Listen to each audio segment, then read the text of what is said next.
এই হলো deadline communications private limited. আপনারা দেখছেন এক্সপ্রেস নিউজ, খবর নেয়, খবর দেয়।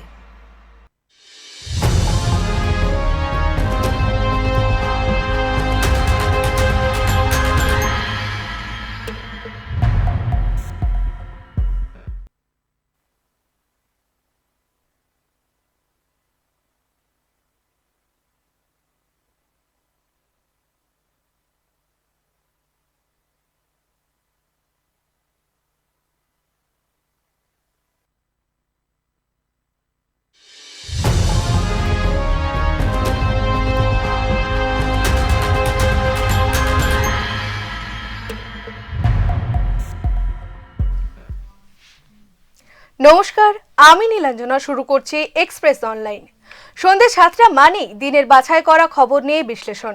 আমাদের সঙ্গে থাকে আমাদের জেলা প্রতিনিধি, আর আমার সঙ্গে আছেন আমাদের ডেস্ক ইনচার্জ বিপ্লব চ্যাটার্জি। নমস্কার বিপ্লব দা, এক্সপ্রেস অনলাইনে স্বাগত তোমাকে। আমরা প্রথমেই দেখে নেব আমাদের আজকে কি গুরুত্বপূর্ণ খবর রয়েছে। ভাত নয়, টাটা চাই, বার্তা সুকান্ত। ফের বুনো হাতির তাণ্ডব, পুণ্য স্নান করতে এসে মৃত্যু এক তীর্থযাত্রীর। মুখ্যমন্ত্রীকে জেলে যেতে হবে, দিলীপ ঘোষ। এবার আসি মূল খবরে। আমাদের প্রথম খবর সেটা হচ্ছে আগামী 17 ও 18 জানুয়ারি মালদা ও সিঙ্গুর সভা করতে এসেছিলেন প্রধানমন্ত্রী নরেন্দ্র মোদী। এই সফরে একাধিক সরকারি প্রকল্প ও রেল সংক্রান্ত উন্নয়নমূলক কাজের উদ্বোধনের কথা হয়েছিল। তো বিপ্লব দা, তুমি বলো এই উদ্বোধনে যে কথা রয়েছে সেটা জানাই। কোথাও একটু ভুল হচ্ছে, সেটা হচ্ছে আগামী 17 এবং 18 জানুয়ারি মুখ্যমন্ত্রী নরেন্দ্র মোদী আসবেন। তিনি এখনো আসবেন, তা হয়তো কোনো কারণে মিস্টেক হয়ে গেছে, হতেই পারে, খুব স্বাভাবিক, আপনাদের জানিয়ে রাখি। দ্বিতীয় কথা, উনি আসবেন, তিনি সেদিন একাধিক প্রকল্প সেদিন কিন্তু শিলান্যাস করবেন। তো যেটা জানা যাচ্ছে, যেটা বিশেষ সূত্র মারফত যেটা জানা যাচ্ছে, যেটা হচ্ছে দেখো, প্রধানমন্ত্রী যেটা আমি একদম একটা কথা পরিষ্কার বলতে পারি, যে ভারতবর্ষের যদি দেখা যায় যে কয়জন প্রধানমন্ত্রী এসছেন, তার মধ্যে অটল বিহারী বাজপেয়ীর পরে প্রধানমন্ত্রী ইন্দিরা গান্ধী একদম আন্তর্জাতিক যে রাজনীতি, পররাষ্ট্রনীতি, যেটা সেই জায়গায় দাঁড়িয়ে অনেকটা সফল, অনেকটা এগিয়ে নিয়ে গেছিলেন।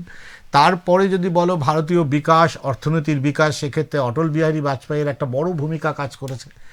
তারপরে আবার একটা ধীরে কিছুটা গেলেও এইবার যদি বলা যায় যে মোদী সরকারের হাত ধরে, মানে যদি মোদীর হাত ধরে, নরেন্দ্র মোদীর পররাষ্ট্রনীতির হাত ধরে যদি বলা যায়, আমি দেশের জন্য আভ্যন্তরীণ বিষয় বলবো না, আমি পররাষ্ট্রনীতি, আন্তর্জাতিক স্তরে মোদী কিন্তু দেশকে একটা শিখরে নিয়ে গেছে, যেখান থেকে একদম যেটা ভাবা যায়, যদি পৃথিবীর 4টে দেশের নাম করা হয় এই মুহূর্তে যারা, তার মধ্যে মোদী হচ্ছে আমাদের ভারতকে সেই জায়গায় পৌঁছে দিয়েছে। এইটা করার জন্য মোদীর কিন্তু অনেকটা অবদান আছে। অবদানগুলো কি?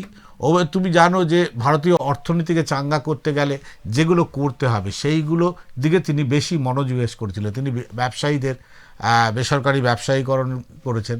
তিনি একাধিকভাবে ভারতের অর্থনৈতিক ডেভেলপমেন্ট করার সাথে সাথে তিনি কি করেছেন, বিশ্ব সাথে ভারতকে অঙ্গাঙ্গিভাবে কিভাবে জড়িয়ে নেওয়া যায় সেই জায়গাগুলো করেছেন তিনি। যেটা হচ্ছে ভারতের সুদৃঢ় করেছে, ভারতের যদি বলা যায় যে নিরাপত্তার ব্যাপারটা সুদৃঢ় করেছে। এই রকম মানে রাজনৈতিক জটিলতা, কুটিলতা যাকে বলা যায়, সেই জায়গায় দাঁড়িয়ে কিন্তু এখন যদি ট্রাম্পের আলোচনা হয়, যদি ট্রাম্পের আলোচনার পাশাপাশি যদি বলা যায়, তাহলে কিন্তু মোদির আলোচনা হবে। যেখানে দাঁড়িয়ে পাশাপাশি প্রতিবেশী দেশ যদি তুমি বলো, ভারত, পাকিস্তানের কথা, বাংলাদেশের কথা, শ্রীলঙ্কার কথা, এরা অনেক পেছনে পড়ে আছে। একদম প্রথম সারিতে যদি দেখো, তাহলে প্রথম সারিতে আলোচনার বিষয় যে 4টি দেশের নাম হয়, সেই 4টি দেশের নামের একদম প্রথমে যদি বলে, তাহলে আমেরিকার কথা বলে, রাশিয়ার কথা বলে, চীনের কথা বলে, তারপর ভারতের কথা বলে। এই যে ভারত মানে চতুর্থ একটা জায়গায় গিয়ে পৌঁছে গেছে, এই পৌঁছানোর জন্য কিন্তু অনেকটা বড় ভূমিকা নিয়েছে আমাদের প্রধানমন্ত্রী। এই প্রধানমন্ত্রীর এই ভূমিকার জন্য কিন্তু আজকে পররাষ্ট্র ক্ষেত্রে আমরা অনেকটা ডেভেলপ করেছি। হয়তো যখন তিনি ডিজিটালাইজেশনের কথা বলেছিলেন, সব ডিজিটাল করতে হবে।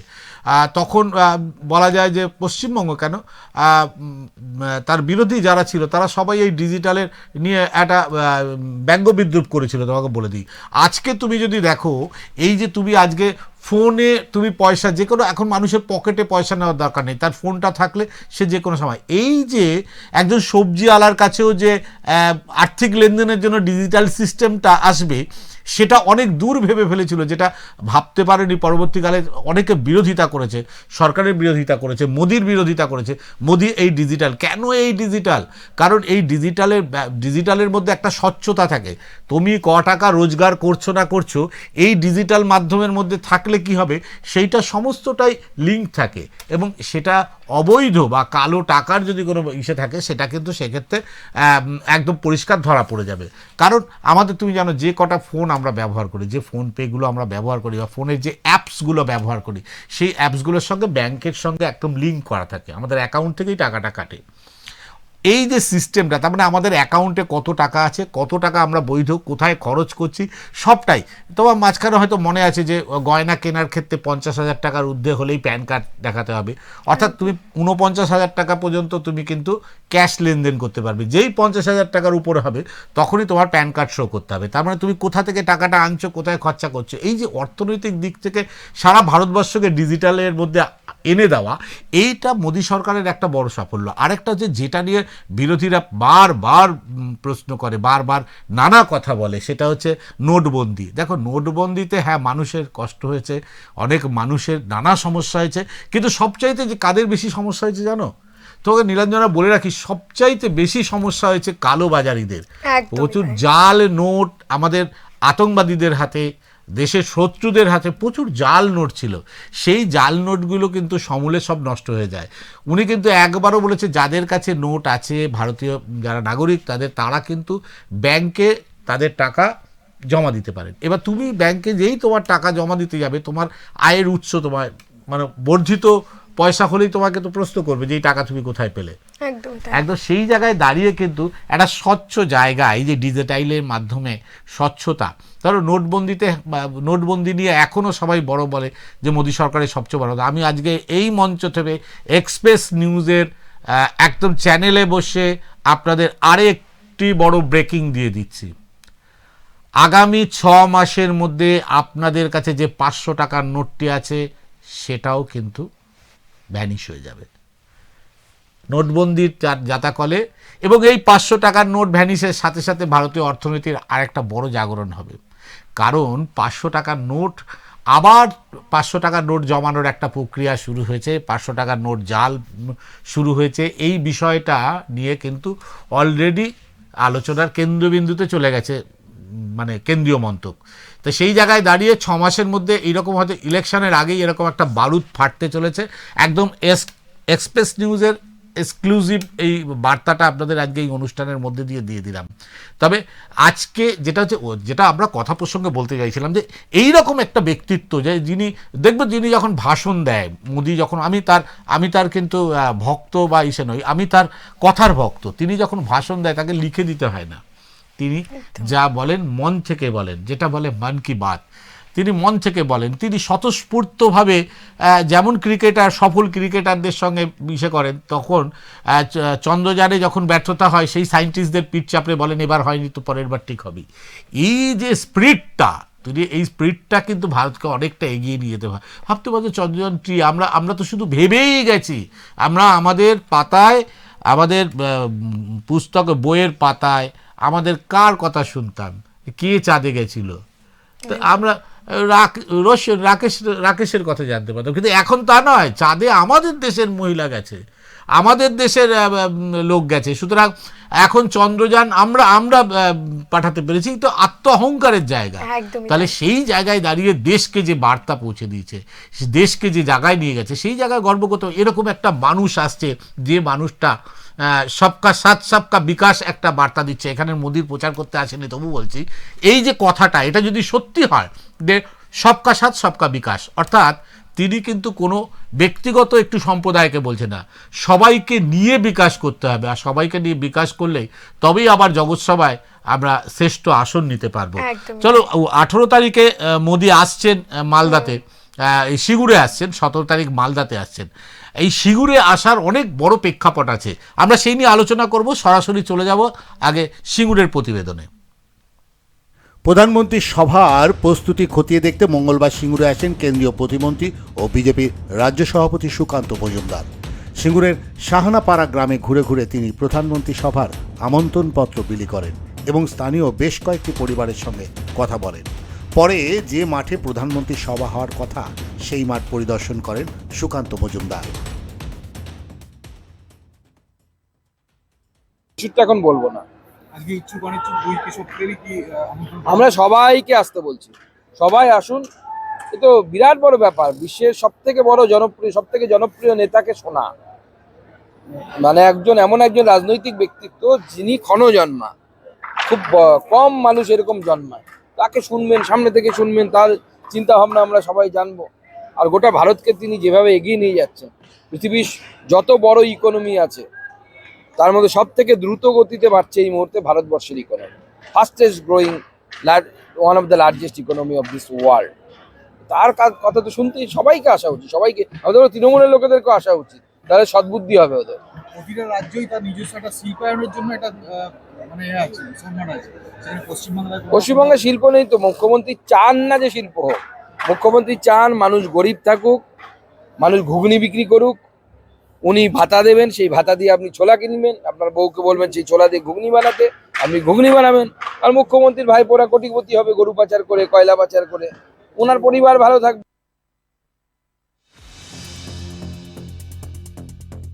শিল্প না হলে রাজ্যের শিক্ষিত যুব সমাজের ভবিষ্যৎ কি, সে প্রশ্ন তুলে রাজ্য সরকারের বিরুদ্ধে তীব্র আক্রমণ শানান বিজেপি রাজ্য সভাপতি। সেই সময় বিজেপির তরফ থেকে আমি চেয়ে এই দায়িত্ব নিচ্ছি, টাটার সাথে কথা বলার দায়িত্ব নিচ্ছি। টাটা আবার সিঙ্গুরে ফেরত আসবে, সে ফেরত আনার কাজ আমরা করব, ভারতীয় জনতা পার্টি করব। এবং এই পশ্চিমবঙ্গের শিক্ষিত যুবক যুবতী, ITI pass, BTech pass, polytechnic pass, graduate, তাদের হাতে কর্মসংস্থানের ব্যবস্থা ভারতীয় জনতা পার্টি করবে। এর সাথে সাথে দ্বিতীয় যে বিষয়টি আপনাদের সামনে আমরা তুলে ধরতে চাই, আমাদের সর্বস্তরের নেতৃত্বের সামনে, আগামী 17 এবং 18 তারিখ এই দুই দিনই দুই ঐতিহাসিক সভা হতে চলেছে। 17 তারিখ মালদাতে, আপনারা জানেন শাহাপুরের কাছে একটি মাঠে, এবং 18 তারিখ এই সিঙ্গুরের মাঠে। এই দুদিনই মাননীয় প্রধানমন্ত্রী নরেন্দ্র মোদীর নেতৃত্বে বাংলার রেল যোগাযোগ ব্যবস্থায় যুগান্তকারী পরিবর্তন হতে চলেছে। সুকান্ত মজুমদারের অভিযোগ, আজ টাটার জন্য নির্ধারিত জমি শ্মশান ও মরুভূমিতে পরিণত হয়েছে। বাম নেতৃত্বের বক্তব্য, সিঙ্গুর নিয়ে বিজেপির এই বক্তব্য সম্পূর্ণ ভাওতা। প্রধানমন্ত্রীর সভাকে ঘিরে সিঙ্গুরে রাজনৈতিক তরজা ক্রমেই তীব্র হচ্ছে। শিল্প বনাম ভাতা, এই বিতর্কে আগামী দিন রাজ্য রাজনীতির আরও উত্তাপ ছড়াবে বলেই মনে করছে রাজনৈতিক মহল। Bureau report, express news.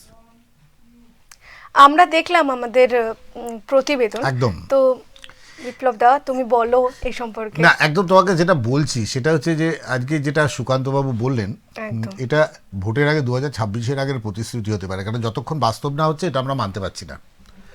কারণ বিগত দিনে লকেট চট্টোপাধ্যায়, একদম দায়িত্ব নিয়ে বলছি, বিগত দিনে লকেট চট্টোপাধ্যায় এখানে লোকসভায় দাঁড়িয়ে তিনি বলেছিলেন সিঙ্গুরে আবার তিনি শিল্প আনবেন। লকেট চট্টোপাধ্যায় জিতেছিল, সিঙ্গুরের মানুষ ভোট দিয়েছিল, হুগলির মানুষ ভোট দিয়েছিল, কিন্তু লকেট চট্টোপাধ্যায় সেখানে শিল্প আনতে পারেননি, কারণ তারপর তার টিকিও খুঁজে পাওয়া যায়নি। সুতরাং মানুষ এগুলো জানে যে ভোটের আগে গিমিক। প্রধানমন্ত্রী আসছে, মানুষের প্রত্যাশা, তার যদি একটু নজরে পড়ে সিঙ্গুরের দিকে হয়তো, তাহলে হয়তো কিছু হতে পারে, কিন্তু সেক্ষেত্রে তো রাজ্য সরকারের অনুমতি প্রয়োজন আছে। তো রাজ্য সরকারের ভূমিকা না থাকলে তো কিছু হবে না। তবে এটাও তো ঠিক, যেটা আজকে বেচারাম মান্না পাশাপাশি উক্তি করেছেন যে তারা তো শিল্পের বিরোধী ছিল না, তারা শিল্পের পক্ষে ছিল। কিন্তু বেচারাম মান্নার কাছে আমার প্রশ্ন আছে, আপনি বলেছিলেন 3 ফসলি, 4 ফসলি, 5 ফসলি। আমি জানি না 5 বার করে কোন মাঠে ফসল হয়, আমার ধারণা নেই। 4 বার করেও যে সিঙ্গুরের মাটিতে ফসল হয়, যেসব জমিগুলো বলছিলেন সেই জমিগুলো আমি খুঁজে পাইনি। আজকে এই কথা বলছেন, কিন্তু এটাও তো ঠিক যে আজকে যে আন্দোলনের করে আপনারা সিঙ্গুরের শিল্প বন্ধ করেছেন, সেই সিঙ্গুরের 91% জায়গায় মাত্র কত শতাংশ? 30% জমিতে চাষ হচ্ছে, বাকি 70% জমিতে চাষ হয় না। এখানকার কৃষকদের দাবি, কৃষকরা বলছে। সে জায়গায় দাঁড়িয়ে আমরা বিগত দিনে তো দেখেছি, আর আজকেও দেখছি। সুতরাং এই যে বন্ধা জমি, যে জমিতে কোনো চাষ আর হচ্ছে না, বন্ধা জমিতে নতুন করে শিল্পের প্রয়োজন, সে জমিতে আর চাষ হবে না নীলাঞ্জনা, সেখানে একদম অনুর্বর হয়ে গেছে সে জমি। আচ্ছা বিপ্লব দা, আমাদের সঙ্গে রয়েছে অমিত দা, তো ডিস্ট্রিক্ট থেকে জেলা প্রতিনিধি রয়েছে অমিত। অমিত, শুনতে পাচ্ছ? একদম শোনা যাচ্ছে বিপ্লবদা। আজকে যদি বলো হুগলি তো চর্চা পে চর্চা বলা যেতেই পারে। হ্যাঁ, যে একদিকে সুকান্ত বাবু আমন্ত্রণ লিপি বিলোতে বিলোতে গ্রামের মানুষের সঙ্গে কথা বললেন, আমরা সেই ছবি প্রত্যক্ষ করলাম, পাশাপাশি দু একটা বোমও ফাটালেন। ভাতা নয় টাটা, মানুষের সঙ্গে কথা বলছেন, ছেলেদের জীবিকার কথা বলছেন। হুগলির এই সিঙ্গুর জমি নিয়ে তো মানে যদি বলো প্রতিশ্রুতি লকেটও দিয়েছিল। কি হলো সিঙ্গুর নিয়ে? তোমার কাছে আপডেট কি খবর আছে? তো বিপ্লবদা, তোমার প্রশ্নের উত্তর তুমি নিজেই দিলে। হুগলি এই সিঙ্গুর কিন্তু রাজ্য রাজনীতি তোলপাড় করেছিল, এবং এই সিঙ্গুরকে কেন্দ্র করেই রাজনীতির পালাবদল হয়েছিল। বাম জামানার 34 বছরের বাম জামানার অপশাসন হয়েছিল একদম। কিন্তু তারপরে এই বাম জামানার অপশাসনের পর দেখা গেছে তৃণমূল সরকারের চেয়ে তৃণমূল সরকার জমি ফিরিয়ে দিয়েছে, কিন্তু সেই জমিতে আজ আর চাষ হয়নি। আবার বিজেপি বলছে যে টাটাকে ফিরিয়ে আনবে। কে বলছে? প্রাক্তন যে রাজ্য সভাপতি এবং কেন্দ্রীয় মন্ত্রী, তিনি বলছেন নিজে দায়িত্ব নেব, দায়িত্ব নিয়ে টাটাকে ফিরিয়ে নিয়ে আসবে। রাজনীতির মারপ্যাচে বারবার সিঙ্গুর বোতলবন্দি হয়েছে কার্যত। কারণ বারবার সিঙ্গুরবাসী, হুগলিবাসী শুধু স্বপ্ন দেখে, আসলে সেই স্বপ্নর বাস্তবায়ন হয় না। রাজনৈতিক নেতারা আসে যায়, বক্তব্য রাখে, সেই বক্তব্যের জোয়ারে এখানকার মানুষ ভেসে যায়, কিন্তু আদতে সিঙ্গুর বা হুগলির কোনো উন্নতি হয়।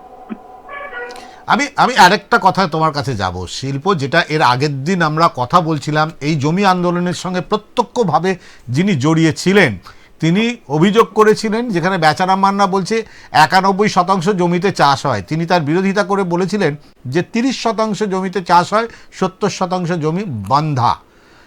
তাহলে সেই বন্ধা জমি আদতে কি তাই? আর এই বন্ধা জমি নিয়ে হচ্ছেটা কি? সেই জমিতে হচ্ছেটা কি? দেখো, তৃণমূল জামানা যখন আসে, তৃণমূল সরকারের মুখ্যমন্ত্রী অর্থাৎ দলীয় সুপ্রিমো তৃণমূলের, তিনি বলেন যে এই জমি আমরা চাষিদের ফেরত দেব, কারণ এই চাষিদের হাত ধরেই 34 বছরের বাম জামানার অপশাসন শেষ হয়েছিল বলে তাদের মত। এবং তারপরে জমি সুপ্রিম কোর্টের রায়ে ফেরত পায় চাষিরা। আদতে কি জমি ফেরত পেয়েছে? এটা লাখ টাকার প্রশ্ন, কারণ সেই জমির প্রায় 80% জমিতে চাষ হয় না, কার্যত চাষ হয় না। আর যে সমস্ত জমিতে চাষ হয়, তাদের সঙ্গে কথা বলতে গিয়েও জানা গেছে যে তারা নিজেদের টাকায় সেই জমিকে চাষযোগ্য করে তুলেছে। ফলে সরকার কতটা কি করেছে বা সুপ্রিম কোর্টের কতটা রায় মেনেছে, এটাও একটা প্রশ্ন চিহ্ন রয়েছে। পাশাপাশি তুমি যেরকমটা বলছিলে যে দুধকুমার ধারার কথা, দুধকুমার ধারার অভিযোগ যে শুধুমাত্র অভিযোগ এমনটা নয়, কার্যত আগের দিন আমরা যে ছবি দেখিয়েছি, সেই ছবিতে কিন্তু কার্যত স্পষ্ট যে বিঘের পর বিঘে জমি একদম শ্মশানের শূন্যতা রয়েছে। সেই ছবি কিন্তু আমরা দেখিয়েছি বিপ্লবদা। যেটা জানতে চাইছি, তাহলে সেই জমিতে আজকে প্রধানমন্ত্রী যখন আসছে, তাহলে কি সেই জমির যারা মালিক, তারা কি স্বপ্ন দেখছে সেখানে শিল্প হবার? দেখো, জমির মালিকরা কে কতটা স্বপ্ন দেখছে তা কিন্তু জানা যায়নি। তবে সিঙ্গুরবাসী, সবার তো আর জমি ছিল না, সিঙ্গুরবাসী আজ প্রায় 14-15 বছর পর দাঁড়িয়ে তারা কিন্তু উপলব্ধি করছে যে সিঙ্গুরে একটা হেভি শিল্প আসা দরকার আছে। এই শিল্পই পারে একমাত্র ভারতের রাজনীতিতে বা ভারতের মানচিত্রে ওয়েস্ট বেঙ্গলকে এগিয়ে নিয়ে যেতে, এবং যেটা বুদ্ধদেব ভট্টাচার্য করতে চেষ্টা করেছিলেন, সেটা হয়তো কার্যত এই বামফ্রন্ট জামানায় না হলেও, তৃণমূল জামানায় না পেলেও, তারা বিজেপি জামানায় আসতে পারে এমনটা আশঙ্কা করে তারা সেটা চাইছে। আজকে তো তুমি সেখানে ছিলে, সিঙ্গুরে সেখানে ছিলে, সেই জায়গায় দাঁড়িয়ে কখনো দেখেছো সিঙ্গুরের মানুষ, মানে আজকে কি প্রধানমন্ত্রীর এই জনসভায়, মানে সুকান্তর থেকে হয়তো আমন্ত্রণ পত্র নিচ্ছে, তাদের কতটা প্রত্যাশা দেখলে তাকে ঘিরে? কেটে গেল। আমাদের কল কেটে গেছে কোনো কারণে হয়তো বিচ্ছিন্ন হয়ে গেছে একদম। যেটা বলছিলাম সেটা হচ্ছে সিঙ্গুর আছে, সিঙ্গুরেই অমিত আমাদের প্রতিনিধির কথার মধ্যে থেকে একদম পরিষ্কার একটা জিনিস বোঝা যাচ্ছে, সিঙ্গুর আছে সিঙ্গুরেই। আমরা প্রত্যাশা করব যে সিঙ্গুরের একদম, হ্যাঁ, অমিতকে আবার আমরা যোগাযোগ করতে পেরেছি। সেটা হচ্ছে যে আজকে তো সুকান্ত সবাইকে প্রধানমন্ত্রী আসছেন তার আমন্ত্রণ পত্র বিলি করেছেন, কতটা উচ্ছ্বাস সেখানকার মানুষের মধ্যে দেখলে? দেখো বিপ্লবদা, কথায় আছে যে আশায় মরে চাষা, আশায় বাঁচে চাষা। সেই রকমই চাষিরা আশায় বাঁচবার চেষ্টা করছে, কতটা তার সুফল পাওয়া যাবে তা কিন্তু ভবিষ্যৎ বলবে। অসংখ্য ধন্যবাদ তোমাকে অমিত। একদম খুব মুখ্য, আশায় বাঁচছে চাষা, সিঙ্গুরের মানুষ আশায় বেঁচেছে। বিগত বাম সরকারের সময় তারা একটা সিদ্ধান্তে না যেতে পেরে, মানে একদল চেয়েছিল আরেক দল চায়নি, এই না চাওয়ার সংখ্যাটা একটা রাজনৈতিক সমীকরণে হয়তো সেটা সফল হয়নি, কিন্তু তারপরের সরকারের হাত ধরেও তারা বুঝতে পেরেছে সিঙ্গুরে শিল্পের প্রয়োজন আছে, আগামী প্রজন্মকে বাঁচাতে গেলে সিঙ্গুরে শিল্পের প্রয়োজন আছে। শিল্প না হলে, শিল্পও যেমন দরকার, কৃষির পাশাপাশি শিল্পকেও দরকার আছে। তবে সত্যি আমরা 18 তারিখ দেখব প্রধানমন্ত্রী কি বলেন, কারণ প্রধানমন্ত্রীর বলা এবং হওয়ার মধ্যে বা বলার মধ্যে অনেকটাই নির্ভর করছে বাংলার রাজনীতিতে। আমরা পরবর্তী খবরে যাব।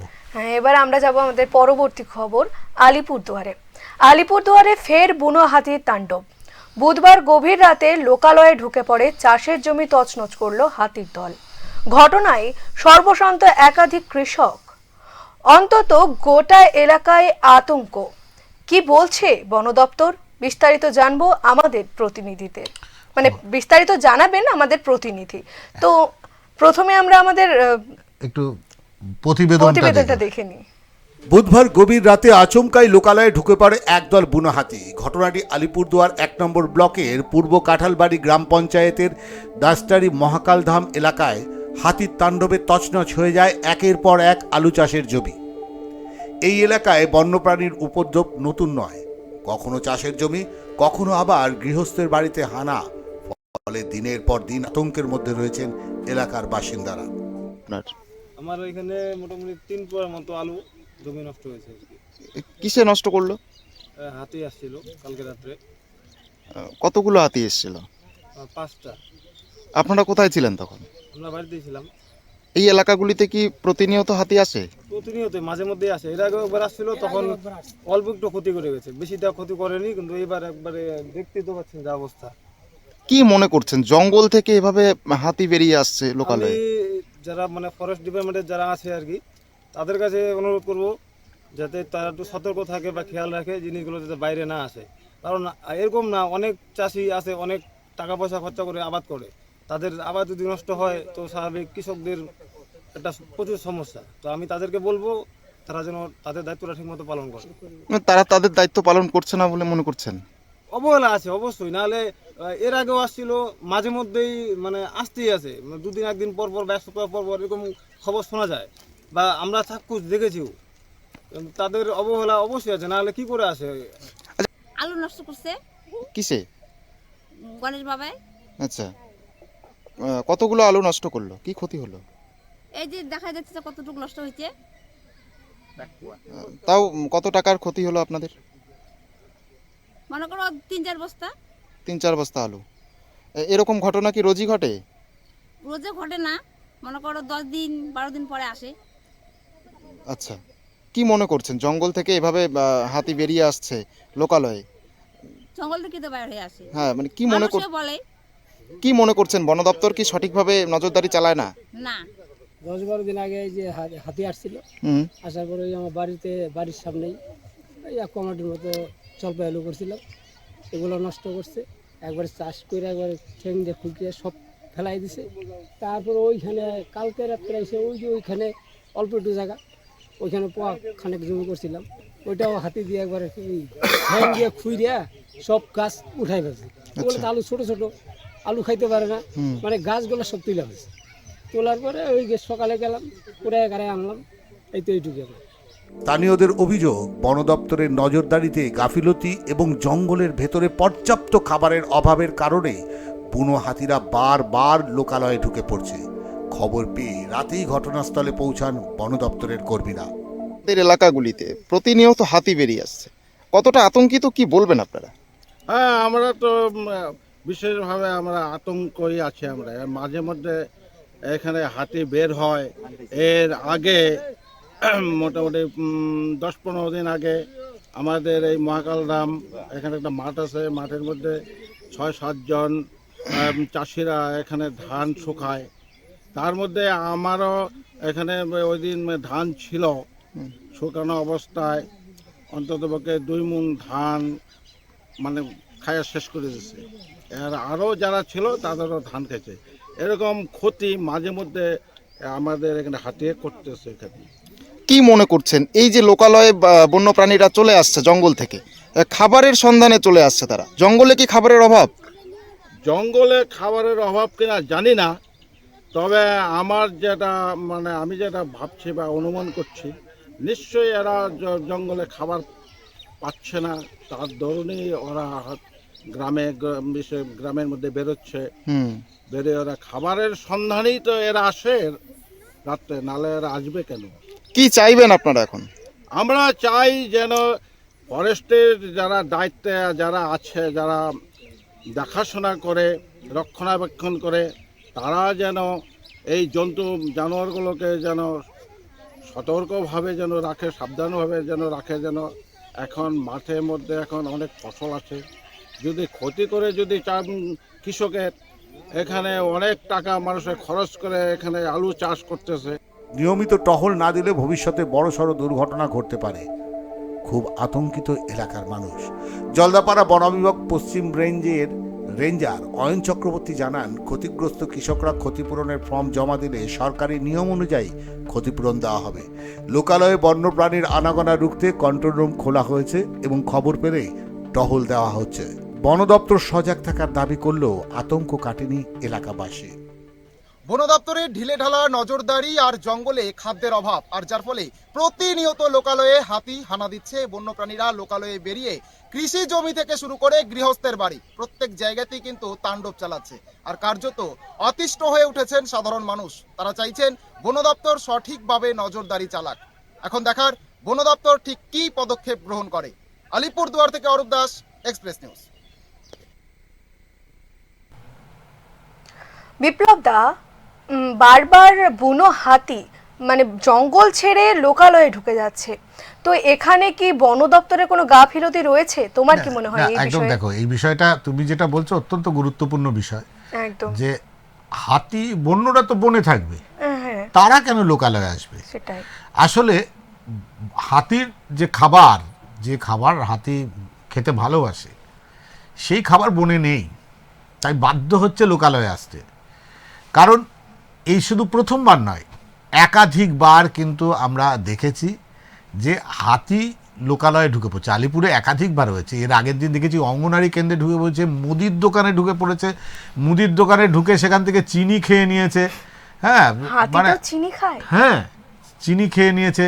এবং যেটা হচ্ছে সেটা বলছে যে এর অঙ্গনারী কেন্দ্রের জানলা ভেঙে সেখান থেকে ভেতরে সুর ঢুকিয়ে জানলার ইচ্ছে ভেঙে সেখান থেকে অঙ্গনারী কেন্দ্রের যা খাবার ছিল সেগুলো খেয়েছে, আলু খেয়েছে, তোমার ডিমের ইসে খেয়েছে, মানে একটা বিতিকিচ্ছিরি অবস্থা করে ছেড়ে দিয়েছিল। আসলে যেটা মনে করা হচ্ছে হাতির এই জনজীবনে এই লোকালয়ে এসে হাতি যে খাবারগুলো পছন্দ করে খাচ্ছে সেই খাবারগুলো হয়তো জঙ্গলে নেই।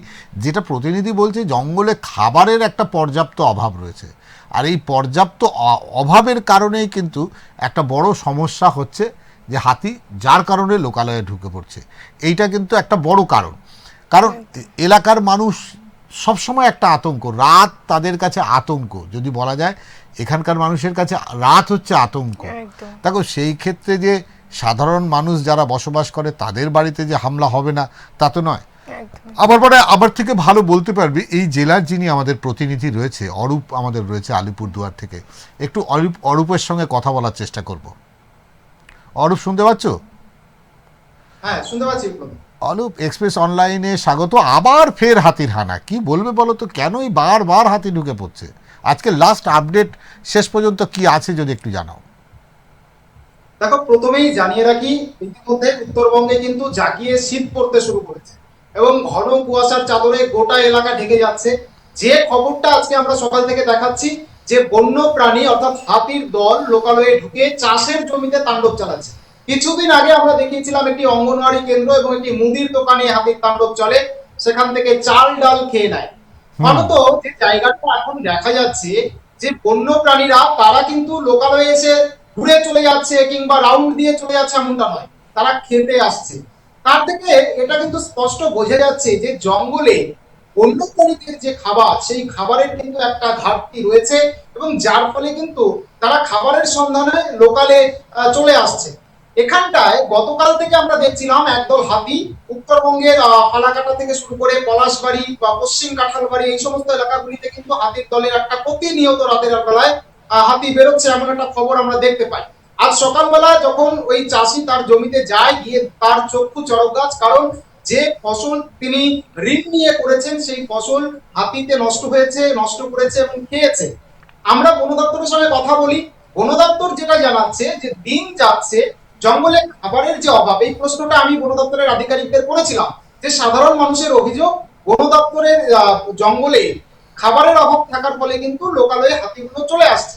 কিন্তু বন দপ্তরের আধিকারিক স্পষ্ট আমাকে জানালেন যে দেখো, আলিপুরদুয়ার বা এই যে জায়গাগুলিতে বন দপ্তরের বন্য প্রাণীরা লোকালয়ে ঢুকছে, সেই জায়গাতে অর্থাৎ বর্তমান সময়ে দাঁড়িয়ে মানুষের সংখ্যা যেরকম বেড়েছে ঠিক তেমনি বন্য প্রাণীদেরও সংখ্যা বেড়েছে, যার ফলে তাদের যে আনাগোনা বা তাদের যে জায়গা, যে করিডর গুলো রয়েছে, বিভিন্ন সময় লোকালয়ে বেরিয়ে আসতো বা তাদের যাতায়াতের যে রাস্তা, আমরা জানি যে হাতি গোটা জঙ্গল ঘুরে বেড়ায়, তার ফলে কিন্তু জঙ্গল লাগোয়া এলাকাগুলিতে চাষিরা যে ধরনের চাষাবাদ করে তার মধ্যে হাতির অন্যতম প্রিয় খাবার হচ্ছে আলু, ভুট্টা, এই সমস্ত খাবার, যার ফলে কিন্তু হাতিগুলো বন্য থেকে জঙ্গল থেকে বেরিয়ে লোকালয়ে চলে আসছে।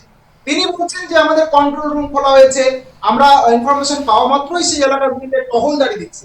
কিন্তু সাধারণ মানুষের অভিযোগ, সাধারণ মানুষের প্রশ্নটা হচ্ছে যদি টহলদারি ঠিকঠাকই চলে তাহলে জঙ্গল থেকে বেরিয়ে লোকালয়ে কি করে আসছে বন্যপ্রাণীরা? এই প্রশ্নটাও আমি বন দপ্তরের আধিকারিকদের করি। ওনারা বলেন যে করিডর গুলো রয়েছে সেই করিডর গুলিতে বিভিন্ন ধরনের হোমস্টে, রিসোর্ট এবং কংক্রিটের দেওয়াল, কংক্রিটের পাকা বাড়ি এই সমস্ত হয়ে যাওয়ার পরে কিন্তু বন্যপ্রাণীরাও একটা অনিশ্চিত জায়গায় তারা রয়েছে এবং তারা তাদের স্বাভাবিক ছন্দে জঙ্গলে ঘোরাফেরা করতে পারছে না। তার মানে তুমি বলতে চাইছো অরণ্য হারাচ্ছে পর্যটন শিল্প উন্নত হওয়াতে হাতিদের যে স্বাভাবিক জীবনযাপনের গতিবিধির সেই জায়গায় তারা বাধাপ্রাপ্ত হচ্ছে। এটা একদম পরিষ্কার, খুব সুন্দর। আমি বলবো যে কিন্তু একটা কথা তো আছেই, তাহলে কি কোথাও কি দাঁড়িয়ে তাহলে বনকর্মীর সংখ্যা কম? দেখো, এই প্রশ্নটা স্বাভাবিকভাবেই আসে। কনকনে শীত এবং সেই জায়গায় দাঁড়িয়ে রাতের অন্ধকারে যখন বনকর্মীরা যারা রয়েছেন তারা টহলদারি দিচ্ছেন, মুষ্টি কয়েক লোক, 2 থেকে 3 জন একটা গাড়িতে, 4 থেকে 5 জন এরকম করে তারা ভাগ ভাগ করে কিন্তু এই টহলদারি গুলো চালান। কিছুটা তো বন দপ্তরের কর্মীদের ঘাটতি রয়েছে, তা না হলে সঠিক জায়গায়, মানে একদিকে হাতি বেরোচ্ছে, হয়তো বন দপ্তরের কর্মীরা অন্যদিকে টহল দিচ্ছে, নজরদারিতে একটা কিন্তু গাফিলতি বা একটু সমস্যা হচ্ছে। বিপ্লব, একদম অসংখ্য ধন্যবাদ। এতে আচ্ছা একটা কথা খুব জানার, কৃষকদের হাল কিরকম, হাল হাকিকাত কিরকম? এই যে হাতি ক্রমাগত ঢুকে যাওয়ার ফলে তুমি যেমন বলছিলে যে কৃষকরা সর্বশান্ত, কৃষকদের বলতে গেলে তাদের ফসল যাদের নষ্ট হচ্ছে তারা সর্বশান্ত। সম্প্রতি যদি দেখা যায় তাহলে আলিপুরদুয়ারের কৃষকরা ভালো নেই, প্লাবনে ভেসে গেল জমি, তারা সর্বশান্ত হলেন আরেকবার নতুন করে যখন বাঁচার স্বপ্ন দেখছেন তখন হাতির তাণ্ডবে তাদের জীবন অতিষ্ঠ। তাহলে কি বলা যায় যে কোনো মতেই ভালো নেই সেখানকার কৃষকরা? দেখো বিপ্লবদা, বন্যার সময় থেকে একদম গ্রাউন্ড জিরো থেকে আমরা এক্সপ্রেস নিউজ কিন্তু সেই সমস্যা বা সেই কথাগুলো বলে এসেছি যে আলিপুরদুয়ারের কৃষকরা রয়েছেন, তারা কাঁদছেন, কারণ তারা ঋণ নিয়ে চাষাবাদ করেছেন। একদিকে প্লাবনে বিঘার পর বিঘা চাষের জমি ক্ষতিগ্রস্ত, তারা ক্ষতিপূরণ পাননি। অন্যদিকে যখন সেই প্লাবনের জায়গা থেকে বেরিয়ে তারা নতুন করে আবার চাষাবাদ শুরু করেছেন, বিভিন্ন প্রাকৃতিক দুর্যোগকে পার করে, সেই জায়গাতেও বন্য প্রাণীর যে হামলা, সেই হামলাতেও কিন্তু ব্যাপক ক্ষতিগ্রস্ত। আজকেও একদম গ্রাউন্ড জিরো থেকে আমি একদম স্পটে দাঁড়িয়ে সেই জায়গা দেখিয়েছি কিভাবে বন্য প্রাণীরা সেই আলু খেয়েছে, আলুর ক্ষেত নষ্ট করেছে। কার্যত কিন্তু তারা কাটছে বিপ্লবদা, কারণ যে ঋণের বোঝা, সেই ঋণ কি করে শোধ হবে এই নিয়ে কিন্তু তারা অনিশ্চয়তায় ভুগছেন। এবং বারবার এই প্রশ্নটা করেছি আমরা যে ক্ষতিপূরণ কি আদৌ চাষিরা পাবে। কিন্তু দুর্ভাগ্যের ব্যাপার যে আমাদের আজকে বলতে বাধ্য হচ্ছি, প্লাবনের আজকে বেশ কয়েক মাস কেটে যাওয়ার পরেও সেই সমস্ত চাষিরা কিংবা আজকে যারা বন্যপ্রাণীর দ্বারা তাদের চাষের জমি ক্ষতিগ্রস্ত হচ্ছে, তারা কোন রকম ক্ষতিপূরণ পাচ্ছে না। যদিও বন দপ্তরের তরফে কিন্তু পরিষ্কার জানানো হয়েছে যে সংশ্লিষ্ট যে ক্ষতিপূরণের ফর্ম তা পূরণ করলে তাদেরকে ক্ষতিপূরণ দেওয়া হবে। বিপ্লব দা, অসংখ্য ধন্যবাদ তোমাকে। খুব আমরা এই খবরের মধ্যে থেকে নীলাঞ্জনা একটা বিষয় খুব পরিষ্কার হলো, সেটা হচ্ছে আমরা বোধহয় কেউ খেয়াল করছি না দিনান্তে আমরা যার জন্য পরিশ্রম, আমরা কি অর্থের জন্য পরিশ্রম করছি? না, আমরা পরিশ্রম করছি আমাদের পেটের জন্য, কিন্তু বেঁচে থাকার জন্য আমরা পরিশ্রম করছি। আর বেঁচে থাকার জন্য যেটা হচ্ছে খাদ্য, সবচেয়ে মূল উপাদান খাদ্য, আর সেই খাদ্যের যারা যোগান দিচ্ছে তারা ভালো নেই। মানে আমরা কত দুদিন ধরে এই খবরই প্রচার করছি, কারণ গতকালও তোমাদের দেখেছি শস্য ভাণ্ডার, বাংলার শস্য ভাণ্ডার যে বর্ধমান, পূর্ব বর্ধমানের থেকে কৃষকরা ভালো নেই, কারণ এই অতি কুয়াশার জন্য তাদের বীজ নষ্ট হয়ে যাচ্ছে, রোয়া বীজ নষ্ট হচ্ছে। সেই জায়গায় দাঁড়িয়ে হয়তো বোরো ধানের সমস্যা হতে পারে আশঙ্কা করছেন। এই রকম জায়গায় দাঁড়িয়ে আজকে দেখলাম যে কৃষকদের জমি, মানে শস্য, রবি শস্য যেটি বলা যায়, আলু সমস্ত তছনছ করে দিয়েছে বিভিন্ন ক্ষেত। তো সেই জায়গায় দাঁড়িয়ে একটা প্লাবনে মানুষ দেনা ধার করে যাও আবার নতুন করে বাঁচার স্বপ্ন দেখছিল, সেখানে আবার এই বন্যপ্রাণীর আক্রমণে নিষেধ। সরকার প্রতিশ্রুতি দিয়েছে, দেখছি, দেখব, হচ্ছে, হবে, আর এরই মধ্যেই বেঁচে থাকতে হবে। কিন্তু এভাবে বাঁচার কতদিন? আর আমরা চাই দ্রুত সরকার এদিকে নজর দিক, চাষিদের পাশে দাঁড়াক, আর্ত মানুষের পাশে দাঁড়াক, কারণ এইভাবে কৃষকদের উপর ক্রমাগত যদি ক্ষতির মুখ দেখতে হয় তাহলে কিন্তু অদূর ভবিষ্যতে সমস্যায় পড়ব আমরাও। একদমই তাই, একদমই তাই। তো বিপ্লব দা, এবার আমরা যাব আমাদের পরবর্তী খবরে। গঙ্গাসাগরে মানে পুণ্য স্নান করতে এসে মৃত্যু হলো ভিন রাজ্যের এক তীর্থযাত্রীর।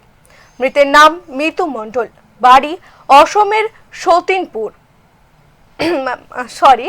শোনিতপুর।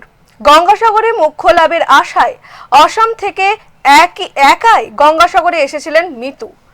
এই যে বিপ্লব দা, দেখো যে গঙ্গাসাগরে পুণ্য স্নান করতে এসে মারাই গেলেন, মৃত্যু হয়ে গেল। কারণটা তুমি বলতে চাইছো এরকম, কারণ এরকম একজন হঠাৎ, তাও প্রথম কথা হচ্ছে গঙ্গাসাগর, অনেক মানুষ আছে যে বলেন যে সব তীর্থ বারবার, গঙ্গাসাগর একবার। অবশ্য আমাদের মুখ্যমন্ত্রী বলে সব তীর্থ একবার, গঙ্গাসাগর বারবার। কিন্তু সারা ভারতবর্ষ থেকে, ভারতবর্ষের বাইরে থেকে মানুষ যারা আসে তাদের কাছে সব তীর্থ বারবার, গঙ্গাসাগর একবার। তার কারণ আছে। তুমি হয়তো যদি দেখো এই জায়গায় দাঁড়িয়ে মকর সংক্রান্তির দিনে কেউ যদি মানে তিথি মেনে পূর্বপুরুষের উদ্দেশ্যে জল দান করে তাহলে তার পুণ্য হয়। শুধু তাই নয়, অনেকে গরুর লেজ ধরে, একদম গরুর লেজ ধরে তাদের সাধ্য প্রক্রিয়ার কাজও করেন পুণ্যের আশায়। শুধু তুমি বলবে কেন বিপ্লব দা গঙ্গাসাগর কেন এখানে? তোমার মজাটার বিষয় হচ্ছে, তোমার বোধহয় সাগর রাজার কথা মনে আছে। সাগর রাজার সন্তান, 60,000 সন্তান, তারা মারা গিয়েছিল। তাদেরকে বাঁচাবার একমাত্র উপায় ছিল গঙ্গা। ভগীরথ সেই গঙ্গায় নিয়ে এসেছিল, এই কপিল মুনির হাত ধরে এখান থেকেই এসেছিল। তো সাগরের সাথে এই মিলনের ফলে এই পবিত্র ক্ষেত্রে কপিল মুনির একটা বড় অবদান রয়েছে। তো কপিল মুনির এই যে ক্ষেত্র, কপিল মুনির মন্দির এখানে, এই মন্দির থেকেই একটা যদি বলো সাগর এবং গঙ্গার যে মিলন ক্ষেত্র, এই যে মোহনা, এই মোহনা যেখানে যেখানে মোহনা আছে সেই জায়গাগুলোই কিন্তু পুণ্যভূমি। শুধু আমি আপনাদের এইভাবে বলছি তাই নয়, যেখানে ধরুন যেখানে ভাগীরথী এবং গঙ্গা যে জায়গায় মিলন হয়েছে, হুগলি নদীর মিলন হয়েছে, সে জায়গাটিও আমাদের একটি পুণ্যভূমি। এই যে মোহনাগুলো যেখানে যেখানে আছে পুণ্যভূমি, এর মধ্যে তারতম্য হচ্ছে, পার্থক্য হচ্ছে ইতিহাস বিজড়িত এই কপিল মুনির আশ্রম এবং গঙ্গাসাগর। এর এর মহত্ব সবচাইতে বেশি।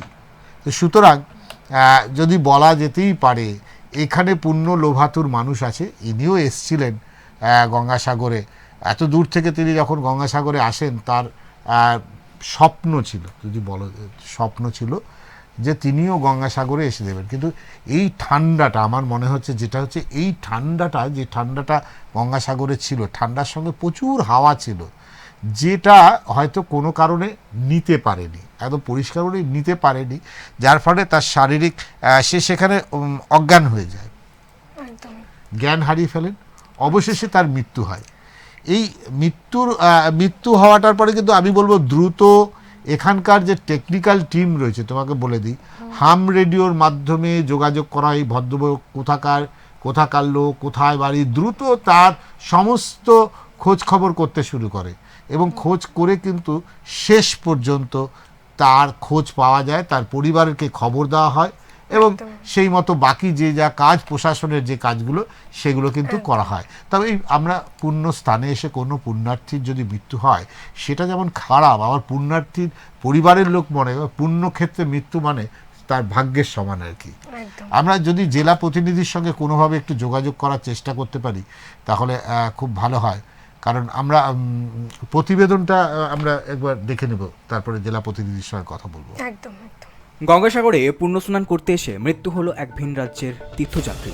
প্রশাসনিক সূত্রে জানা গিয়েছে মৃত ওই তীর্থযাত্রীর নাম মিতু মণ্ডল, বয়স 51, বাড়ি আসামের শোনিতপুরে। গঙ্গাসাগরে মোক্ষ লাভের আশায় আসাম থেকে একাই গঙ্গাসাগরে এসেছিলেন মিতুন।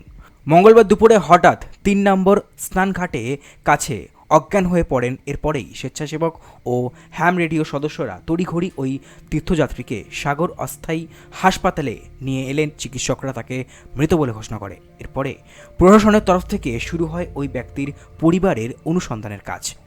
এই অনুসন্ধান কাজের গুরুদায়িত্ব এসে পড়ে হ্যাম রেডিও সদস্যের কাছে। ওয়েস্ট বেঙ্গল হ্যাম রেডিও ক্লাবের সম্পাদক অম্বরীশ নাগ বিশ্বাসের নেতৃত্বে শুরু হয় মৃত ব্যক্তির নাম পরিচয়ের সন্ধানের কাজ। পাওয়া গেছিল বিচের ধারে পুরো আনকনসিয়াস, প্রথমে তো ডেড পাওয়া যায়নি, আনকনসিয়াস অবস্থায় পাওয়া যায়। এনজিও ভলেন্টিয়াররা তারা নিয়ে আসে। পরবর্তীকালে সুকুল সাহেব, সিএম মহিষ সাহেব, সুপার সাহেব টেলিফোন করেন আমাদেরকে হ্যাম রেডিও কন্ট্রোল রুমে, যেরকম একটা আননোন আনকনসিয়াস পেশেন্ট এখানে আছে, আসার জন্য। সম্ভবত ডেড, তখনও ডেড ডিক্লেয়ার হয়নি। আমরা হসপিটালে যাই, গিয়ে অপেক্ষা করি ডেড ডিক্লেয়ার হওয়া পর্যন্ত। বেশ কিছু চেষ্টা করলেন, ডাক্তারবাবুরা চেষ্টা করলেন বিভিন্ন রকমভাবে তাকে বাঁচানোর জন্য, কিন্তু আলটিমেটলি যখন সর্বোচ্চ চেষ্টা ব্যর্থ, তারপর ডেড ডিক্লেয়ার। মৃত ব্যক্তির কাছে থাকা মাদুলি দেখে হ্যাম রেডিও সদস্যের প্রাথমিক অনুমান হয় এই মৃত ব্যক্তি আসামের বাসিন্দা। এরপর সুন্দরবন পুলিশ জেলার পক্ষ থেকে মৃত ব্যক্তির পরিবারের সঙ্গে কথা বলা হয় এবং আপৎকালীন পরিস্থিতিতে মৃত ওই ব্যক্তির পরিবার গতকাল গঙ্গাসাগরে এসে পৌঁছায়। মৃত ব্যক্তির পরিচয় ইতিমধ্যে জানা গিয়েছে। মৃত ব্যক্তির পরিবারের সঙ্গে যোগাযোগ করে হ্যাম রেডিওর পক্ষ থেকে এবং প্রশাসনের পক্ষ থেকে পরিবারের সদস্যরা আগামীকাল গঙ্গাসাগরে আসছে। মৃত ওই তীর্থযাত্রীর পরিবারে এখন শোকের ছায়া নেমে পড়েছে। ব্যুরো রিপোর্ট, এক্সপ্রেস নিউজ, দক্ষিণ 24 পরগনা।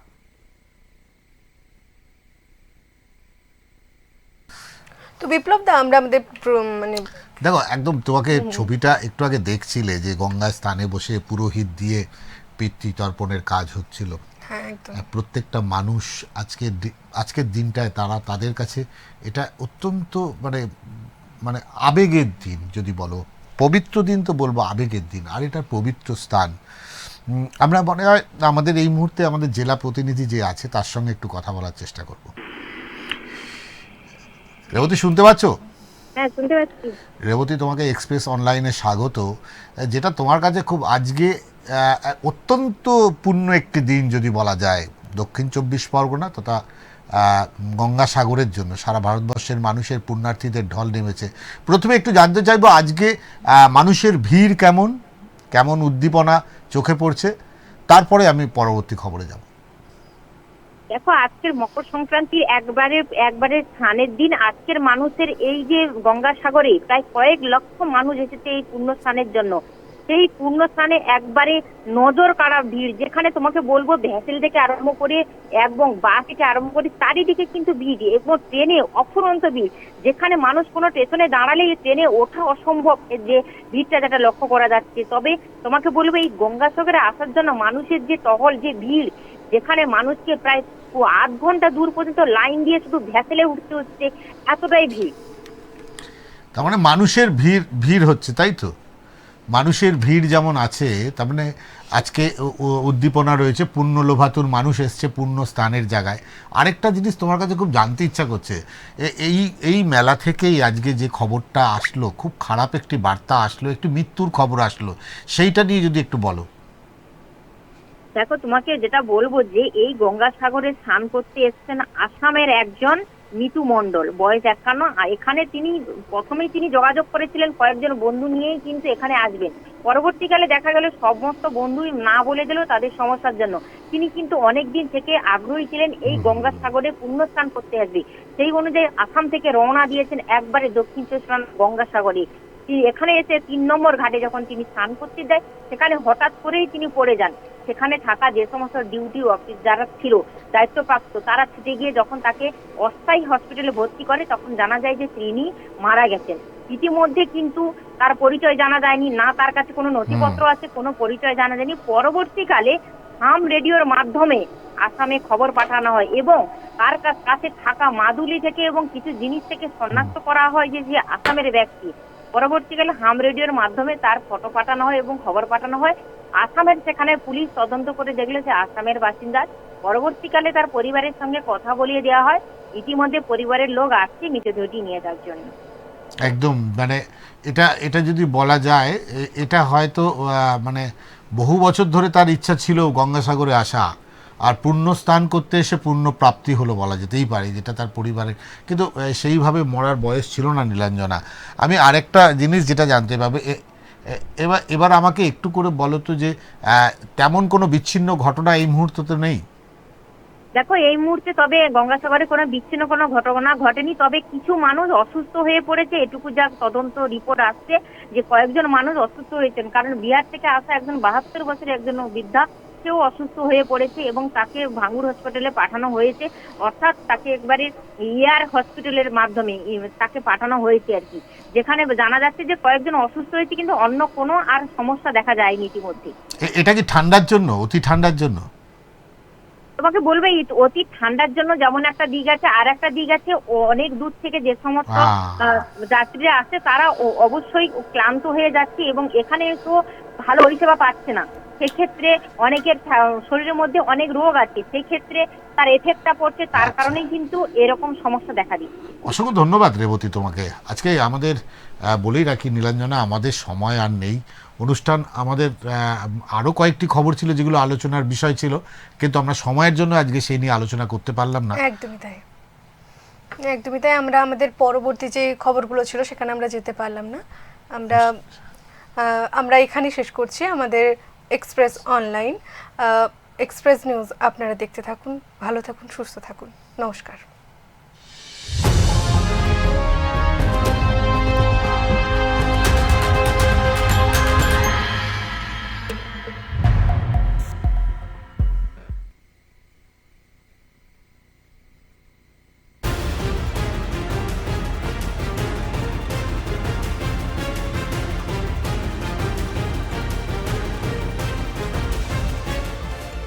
এই হলো ডেডলাইন কমিউনিকেশনস প্রাইভেট লিমিটেড। আপনারা দেখছেন এক্সপ্রেস নিউজ, খবর নেয়, খবর দেয়।